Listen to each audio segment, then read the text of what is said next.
نماز معراج کا تحفہ ہے، کس نے اس تحفے کو لاج میں رکھا ہے بتاؤ؟ 5 نمازوں کی ہم سے پابندی نہیں ہوتی ہے، پھر ہم نبی کے کلمہ پڑھ کر ہم نبی کے عاشق، نبی کے محبت کرنے والے کیسے ثابت کر سکتے ہو؟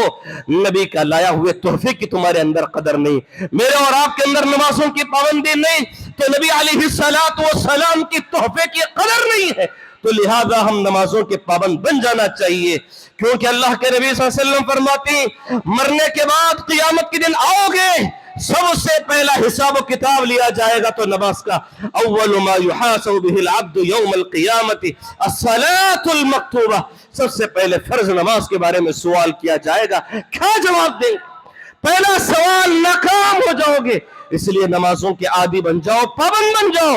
ہم نے اپنی دنیا کے خاطر، تجارت کے خاطر، بیوی بچوں کے لیے محنت کرنے کے خاطر اللہ کے تحفے کو، نبی علیہ السلام کے لائے ہوئے تحفے کو ہم نے غارت کر دیا ہے، ہم نے اس کو نظر انداز کر دیا ہے، لہذا اس تحفے کی قدر کرو، نمازوں کے پابند بن جاؤ۔ سبحان الذي أسرى بعبده ليلا من المسجد الحرام إلى المسجد الأقصى الذي باركنا حوله لنريه من آياتنا إنه هو السميع البصير۔ وقال تبارك وتعالى في القرآن المجيد والفرقان الحميد سبحان الذي يسرى بعبده ليلا من المسجد الحرام إلى المسجد الأقصى الذي باركنا حوله لنريه من آياتنا إنه هو السميع البصير۔ تمام قسم کی تعریف، حمد و ثنا، کبریائی و بڑائی سب اللہ رب العالمین کے لئے لائق و زیبا ہے، جس اللہ تبارک و تعالیٰ کی ذات نے اس کائنات کو وسیع و عریض بنایا اور اسے بے شمار و انگنت مخلوقات پیدا فرمائے، اور ان میں ہم جیسے انسانوں کو اشرف المخلوقات و مسجود الملائکہ بنایا۔ درود و سلامتی ہو تمام انبیاء اور رسل پر، خصوصاً میرے اور آپ کے نبی، تاجدار مدینہ، شافی محشر، ساقی کوثر، امام الانبیاء، خلیفۃ المسلمین، رحمت للعالمین، جناب محمد الرسول اللہ صلی اللہ علیہ وسلم پر، کہ جنہوں نے دین حق و دین اسلام ہم تک پہنچایا۔ حاضرین جمعہ، ابھی خطبہ مسنونہ کے بعد میں نے آپ کے سامنے سورہ بنی اسرائیل کی پہلی آیت کریمہ آپ کے سامنے پڑھی ہے، جس کے اندر اللہ تبارک و تعالیٰ فرماتے ہیں سبحان الذي اسرى بعبده ليلا من المسجد الحرام الى المسجد الاقصى، بڑی پاک ہے وہ ذات جس نے راتوں رات اپنے بندے کو مسجد حرام سے بیت المقدس کا سفر کرایا، اور جس کے اطراف و اکناف ہم نے برکتیں نازل کر رکھی ہیں، لنریہ من آیاتنا، تاکہ اس بندے کو ہماری نشانیاں دکھلائیں، انہ هو السمیع البصیر، بے شک وہی رب ہے جو سننے والا اور دیکھنے والا ہے۔ حاضرین جمعہ، اس آیت کریمہ کو پڑھتے ہی آپ نے موضوع کو سمجھ چکے ہوں گے کہ کس طرف میں آپ کو لے کر جانا چاہتا ہوں۔ آج کے خطبہ جمعہ میں پیارے نبی صلی اللہ علیہ وسلم کے دیے گئے زندگی کے کئی معجزات ہیں، ان بڑے بڑے معجزات میں سے ایک سب سے بڑا معجزہ اور ایک انوکھا معجزہ، ایک تعجب خیز معجزہ اسراء اور معراج کا واقعہ ہے۔ آج کی اس خطبہ جمعہ میں آپ کے سامنے اسی اسراء و معراج کے 3 عظیم تحفے، اس موضوع پر آپ کے سامنے خطاب کرنے کی کوشش کروں گا۔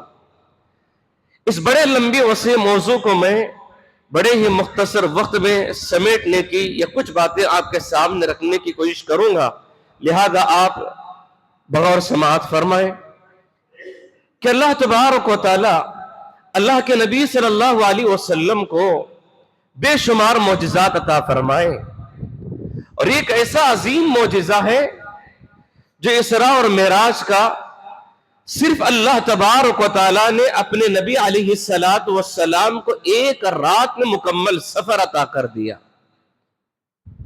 اس سفر کو جاننے سے پہلے یہ بھی جان لیں کہ اللہ تبارک و تعالیٰ اتنا عظیم سفر کیوں کرایا ہے، اتنا عظیم معجزہ پیارے نبی صلی اللہ علیہ وسلم کو کس وجہ سے دیا ہے، کیا سبب ہے، کیا ریزن ہے، کیا ایسی وجہ تھی کہ اللہ تبارک و تعالیٰ اسراء و معراج جیسا تحفہ اللہ کے نبی صلی اللہ علیہ وسلم کو عطا کیا اور معجزہ عطا کیا۔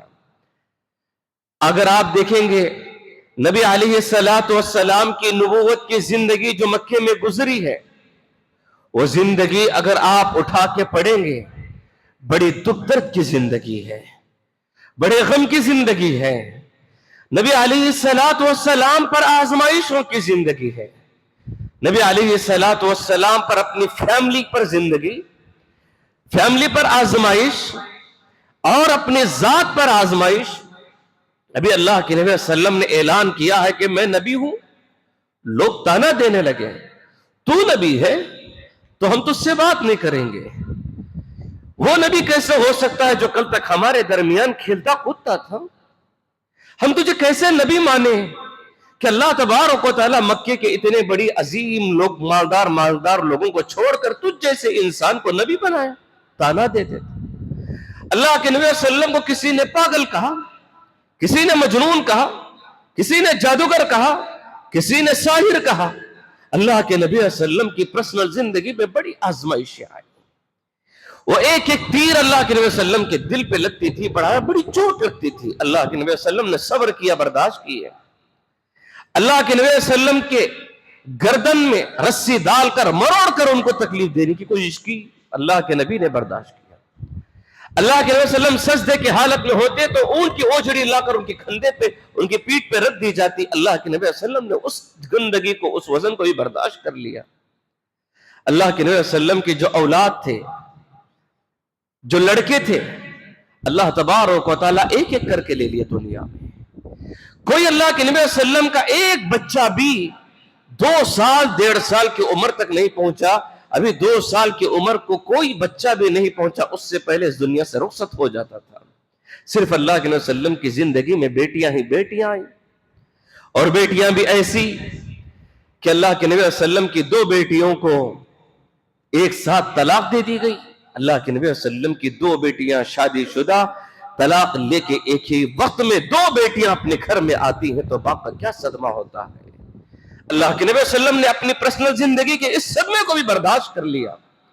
اللہ کے نبی صلی اللہ علیہ وسلم جنگ لڑ کے مدینے میں داخل ہو رہے ہیں، اللہ کے نبی صلی اللہ علیہ وسلم فتح کی، جنگ جیتنے کی خوشخبری لے کر آ رہے ہیں، مدینے کے اندر سے حضرت عثمان غنی رضی اللہ عنہ کی بیٹی کی وفات کی خبر لے کر آ رہے ہیں، اور وفات کی خبر بھی ایسی کہ اللہ کے نبی صلی اللہ علیہ وسلم آپ کے آنے سے پہلے آپ کی بیٹی کو دفن کر دیا گیا ہے، موقع نہیں تھا دکھانے کا۔ اللہ اکبر۔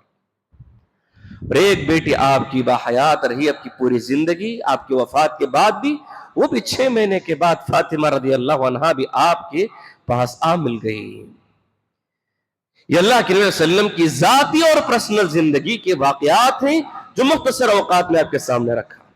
اور اس کے بعد ایک ایسے آزمائش کے مراحل بھی گزرے کہ پورے اسلام کے ماننے والوں کو، مکے میں جتنے بھی صحابہ اللہ کے نبی صلی اللہ علیہ وسلم کی سپورٹ کرنے والے ہیں، مکے میں اللہ کے نبی صلی اللہ علیہ وسلم کو جتنے بھی ماننے والے ہیں، ان سارے لوگوں کو شیب ابی طالب کی گھاٹی میں محصور کر دیا گیا۔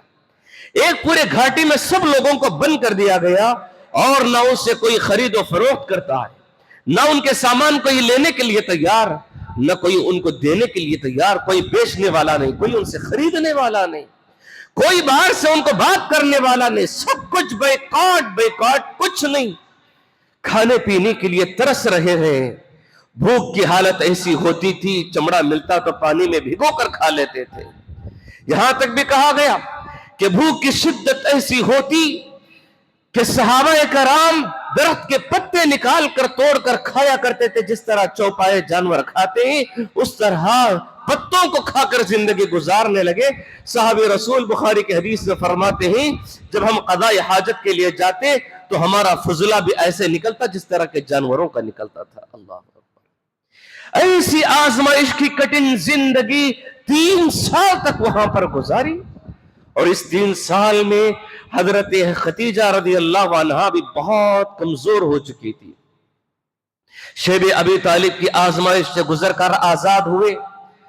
اس کی کچھ ہی دن بعد گزرے تھے کہ پیارے نبی صلی اللہ علیہ وسلم کے چہیتے چچا, ہمیشہ آپ کی سپورٹ میں رہنے والے, ہمیشہ آپ کی مدد میں رہنے والے, ہمیشہ آپ کا سہارا بن کر رہنے والے ابو طالب بھی انتقال کر چکے ہیں. اور پیارے نبی صلی اللہ علیہ وسلم کو اور بڑا صدمہ ہوا. صدمہ تو یہ تھا کہ ابو طالب جو ہمیشہ میرا سہارا بن کے رہنے والے, میرے چچا ہمیشہ میرے کھندے سے کھندا ملا کر چلنے والے, وہ بھی اس دنیا سے رخصت ہو گئے. ان کے رخصتی کے غم میں سب سے بڑا غم یہ تھا کہ ہمیشہ تو میرا ساتھ دیا لیکن انہیں ہدایت نصیب نہیں ہوئی, جس کا بڑا غم اور دکھ ان کے دل پہ اللہ کے نبی صلی اللہ علیہ وسلم پہ گزرتا رہا. ابو طالب کے انتقال کے چند دن نہیں گزرے تھے کہ بیوی حضرت خدیجہ رضی اللہ عنہا بھی اس دنیا سے رخصت ہو گئی اور انتقال فرما گئی. تو اللہ کے نبی صلی اللہ علیہ وسلم کو بڑا صدمہ ہوا. اللہ کے نبی صلی اللہ علیہ وسلم کسی بھی مشکل حالات میں ہوتے تو تسلی دینے والی بیوی حضرت خدیجہ ہوتی تھی. چہیتی بیوی اللہ کے نبی صلی اللہ علیہ وسلم کی حضرت خدیجہ تھی. حضرت خدیجہ کی جب تک زندگی رہی اس کے دوران کبھی اللہ کے نبی صلی اللہ علیہ وسلم نے دوسرا نکاح نہیں کیا, اور اللہ کے نبی صلی اللہ علیہ وسلم اس بیوی سے اتنی محبت کرتے تھے, بعد والے ازواج مطہرات کے سامنے بھی ان کا ذکر خیر کیا کرتے تھے, کیونکہ یہ وہ صحابیہ وہ بیوی تھی کہ اللہ کے نبی صلی اللہ علیہ وسلم کو ہر قدم سہارا دینے والی, ہر قدم ساتھ دینے والی, اپنا سارا روپیہ پیسہ دعوت دین اسلام اور تبلیغ کے لیے قربان کرنے والی بیوی تھی, جو بھی اس دنیا سے رخصت ہو چکی ہے. اللہ اکبر. حضرت ابو طالب کا انتقال ہوا, حضرت خدیجہ رضی اللہ عنہا کا انتقال ہوا. یہ 3 صدمے نہیں گزرے تھے کہ فوراً ایک اور صدمہ پیارے نبی صلی اللہ علیہ وسلم کی زندگی میں آیا, وہ ہے طائف کا سفر. اللہ کے نبی صلی اللہ علیہ وسلم نے سوچا مکے والے تو ماننے کے لیے تیار نہیں, توحید قبول کرنے کے لیے تیار نہیں, یہاں پر زندگی میں آزمائش پہ آزمائش آ رہی ہے, چلو مکے کے اطراف و اکناف میں جا کر دعوت کا کام کروں, توحید کا اعلان کروں, رب کی آواز ان تک پہنچاؤں, ان کے دلوں میں اسلام و ایمان کو منور کر دوں. اللہ کے نبی صلی اللہ علیہ وسلم طائف کا سفر اختیار کیے. کوئی سواری نہیں. اللہ کے نبی صلی اللہ علیہ وسلم, شدید گرمی کا موسم ہے, سفر آپ طائف کا سفر دیکھے ہوں گے. وہاں سے اگر کوئی سفر کر رہا ہو پہاڑیوں میں, آج کی ایئر کنڈیشن کار بھی لے کر جاؤ, انجن آئل گرم ہو جاتا ہے, فوراً اسے بدلنے کی ضرورت ہوتی ہے. آپ نے یہ بھی دیکھا ہوگا اس پہاڑ کے سفر پر وہاں پر آئل بدلنے کے لیے باقاعدہ طور پر رکھا گیا ہے دکان, وہاں پر ساری گاڑیاں کھڑے ہو کر اس گرمی کی وجہ سے آئل چینج کرانے لگتے ہیں. اتنی شدید گرمی میں گاڑیاں نہیں چل سکتی, وہاں خود پیارے نبی صلی اللہ علیہ وسلم ان لوگوں کے لیے پہاڑوں میں اس شدید گرمی میں خود پیارے نبی صلی اللہ علیہ وسلم اپنے صحابی رسول زید رضی اللہ عنہ کو لے کر طائف کا سفر طے کرتے ہیں, اور طائف کے سفر کو جا کر اللہ کے نبی صلی اللہ علیہ وسلم طائف میں دعوت کا کام شروع کرتے ہیں, دعوت پہنچاتے ہیں, دعوت توحید وہاں پہنچا رہے ہیں. لیکن دعوت قبول کرنے کے بجائے انہوں نے پیارے نبی صلی اللہ علیہ وسلم کو ایسا بڑا صدمہ دیا کہ وہاں کے امیر لوگوں نے, وہاں کے لیڈروں نے اوباش شریر قسم کے نوجوانوں کو پیارے نبی صلی اللہ علیہ وسلم کے پیچھے لگا دیا, جاؤ اس نبی محمد کو پتھر لے کر مارو اور مار کر ہمارے اس وطن سے نکال دو, طائف سے خارج کر دو. اللہ اکبر. ان شریر نوجوانوں نے پیارے نبی صلی اللہ علیہ وسلم کو پتھروں سے مار کر خون سے لہو لہان کر دیا. اتنا خون بہا کہ پیارے نبی صلی اللہ علیہ وسلم کا سارا جسم خون سے لہو لہان ہو گیا, اور آپ صلی اللہ علیہ وسلم کے جوتوں میں خون جم گیا, اور اللہ کے نبی صلی اللہ علیہ وسلم بے ہوش ہو گئے تھے. جوتے نکالنا چاہتے ہیں, نہیں نکل پا رہے. کیوں؟ خون گھٹ ہو چکا ہے, خون اتنا گھٹ ہو چکا ہے کہ جوتے نہیں نکل رہے ہیں.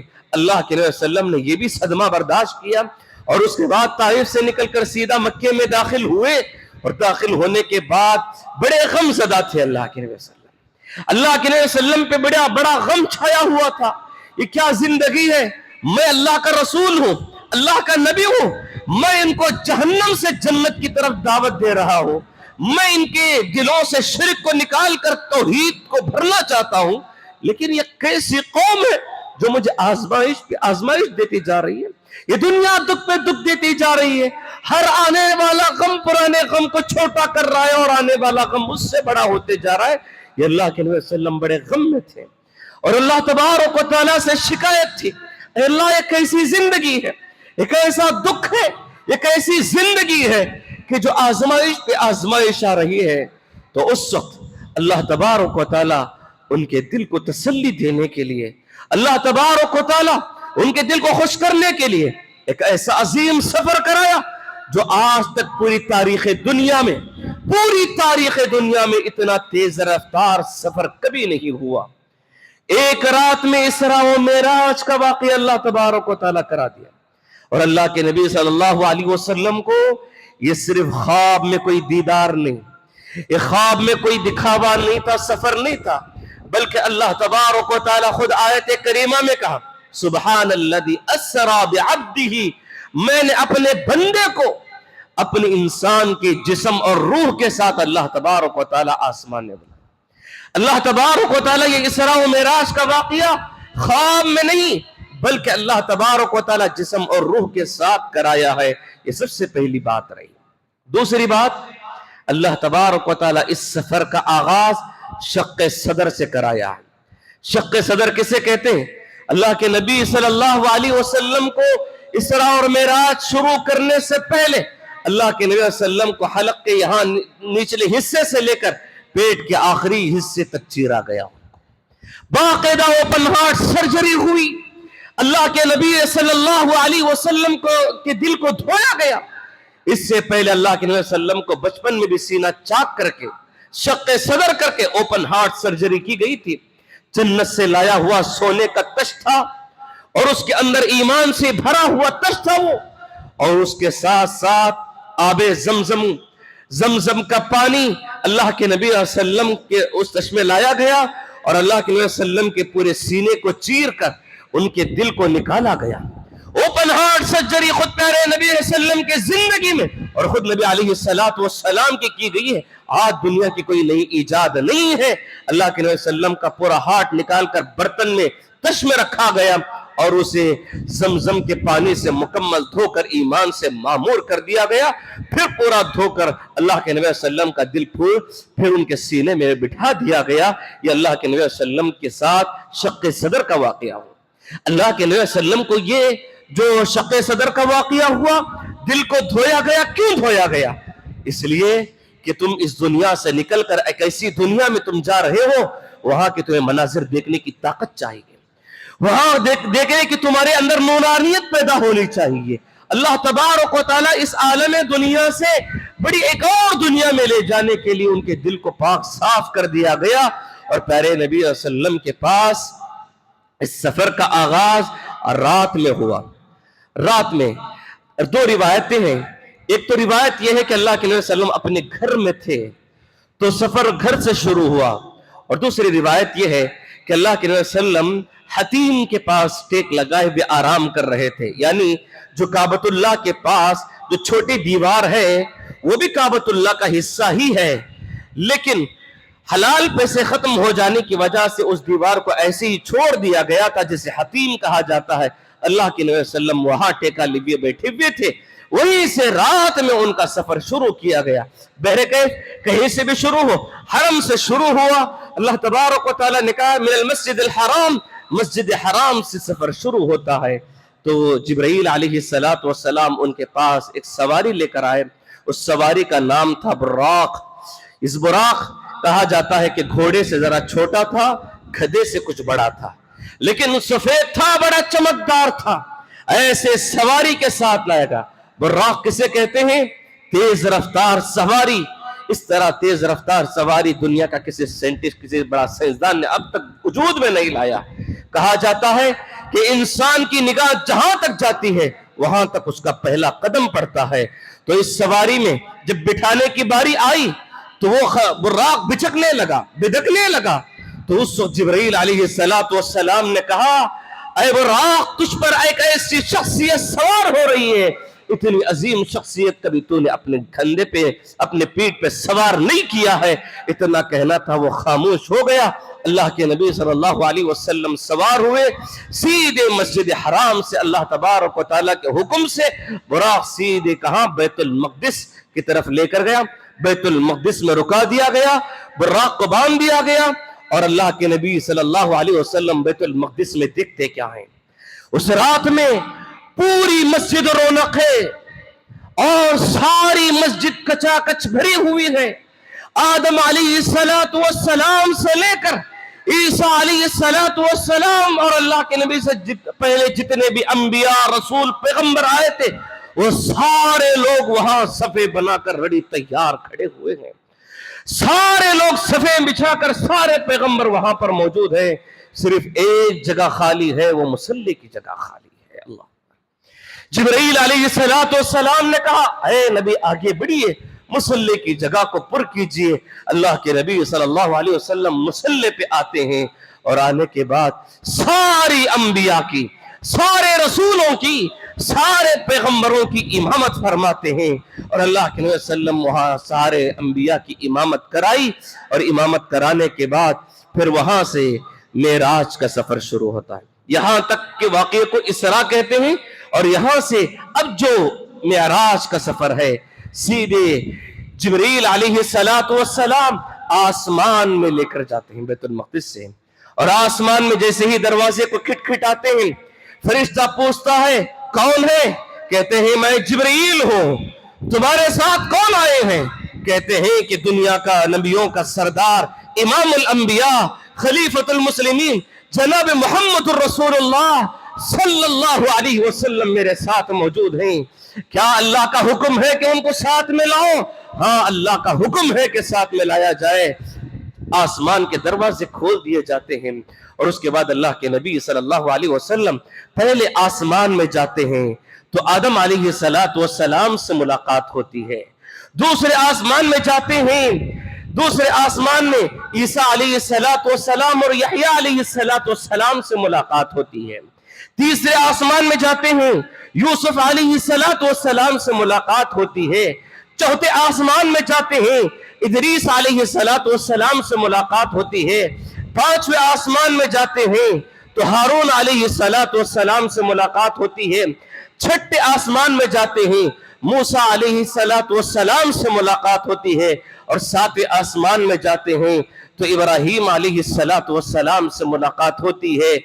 جب ایک ایک آسمان میں جاتے گئے، ہر نبی نے یہ ساتوں آسمان میں جو بھی انبیاء علیہ السلام تھے سارے لوگوں نے اللہ کے نبی صلی اللہ علیہ وسلم کو خوش آمدید کہا، مرحبا کہا، آپ کا آنا مبارک ہو۔ سب لوگوں نے ویلکم کیا، اور اس کے بعد آگے لے کر گئے۔ وہاں جانے کے بعد اللہ کے نبی صلی اللہ علیہ وسلم کو ایک تشم 3 چیزیں پیش کی گئی۔ ایک پیالے میں دودھ تھا، دوسرے پیالے میں شہد تھا، تیسرے پیالے میں شراب تھا۔ اللہ کے نبی صلی اللہ علیہ وسلم کو تینوں چیزیں پیش کی گئی۔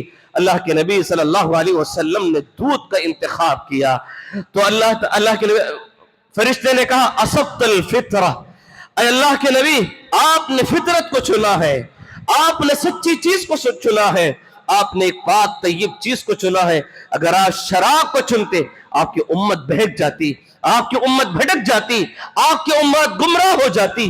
یہ بات فرما دی گئی۔ اللہ کے نبی صلی اللہ علیہ وسلم کو اور آگے لے جایا گیا، اور لے جانے کے بعد اللہ کے نبی صلی اللہ علیہ وسلم کو جنت کا، جہنم کا سارا منظر دکھایا گیا۔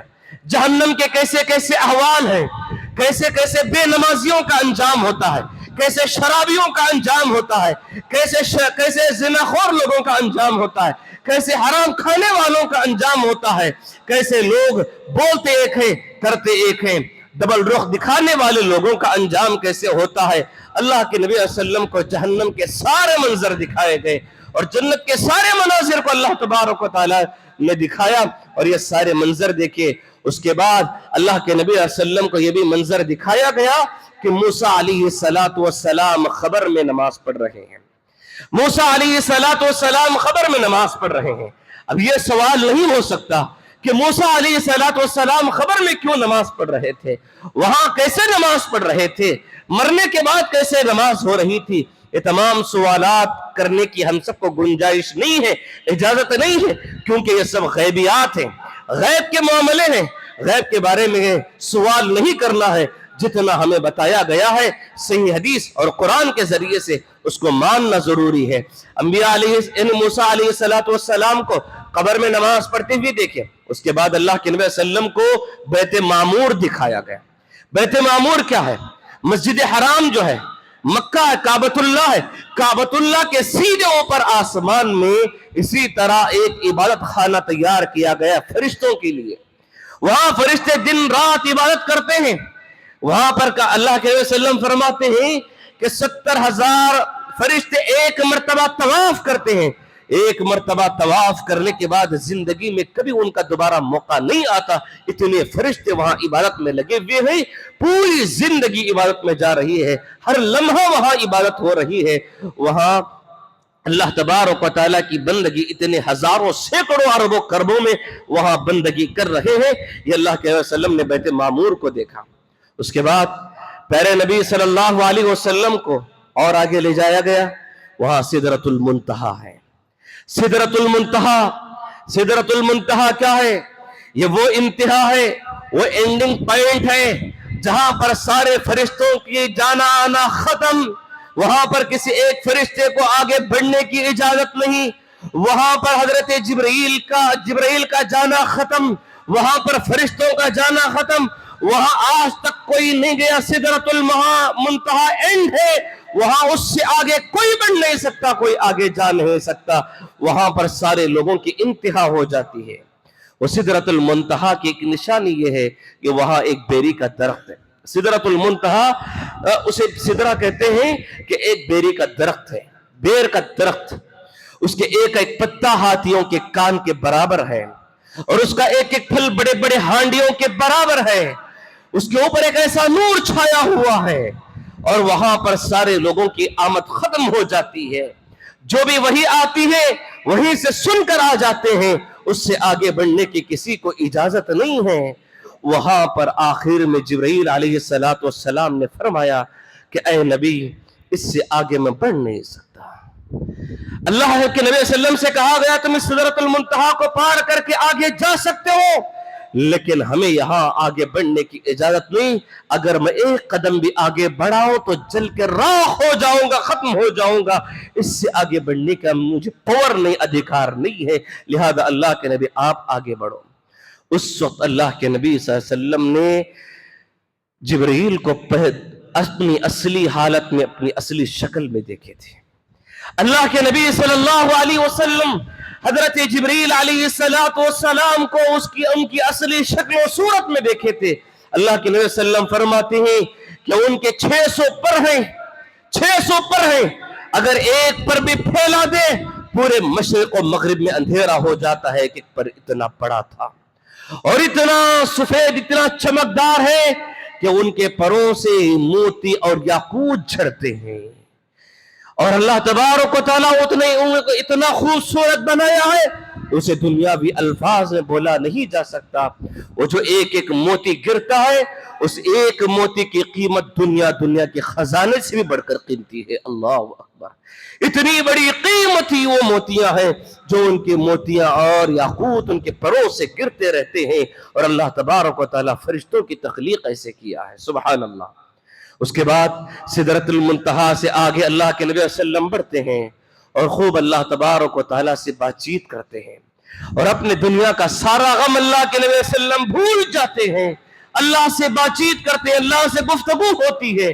اور اس کے بعد اللہ کے نبی صلی اللہ علیہ وسلم وہاں سے راتوں رات مکہ لوٹتے ہیں 3 تحفے اور 2 پیغامات لے کر.